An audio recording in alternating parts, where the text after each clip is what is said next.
ka, puso ko'y kumakaba. Ngiti mo'y parang araw na nagbibigay ng saya. Kahit simpleng usapan, parang may himala. Ikaw lang ang dahilan kung bakit masaya. Matagal ko nang gustong sabihin, damdaming hindi ko kayang pigilin. Type kita, pilit ka ba? Pwede ba? Kakain ako kung kailan ko gusto. Tsaka makakakain lang ako kapag wala ka dito. Why, Christine, why? What's the matter?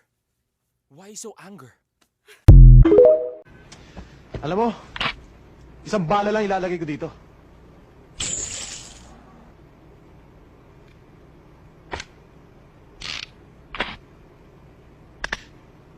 Isa lang ang bala nito. Pag minalas ka, haharap ka kay Satanas. Pag sinuwerte ka, sasagutin ko yung tanong mo.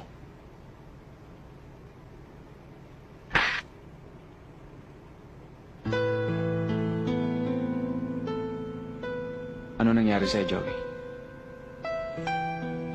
Iniwan mo ako! Pinabayaan mo akong mag-isa! Hindi ko sinasadya. Binalikan kita, Joey. Hinanap kita! Ha? Takot na takot ako! 2 taon ako nasa kalye! Pati basura kinain ko! Inampun ako ni Don Jose. Niligtas niya ang buhay ko. Wala namang problema, sir, sa akin ng pera eh. Hindi naman importante yan. Pero gagawin ko para sa inyo, Kernel. Paano ko makikilala ang anak ninyo?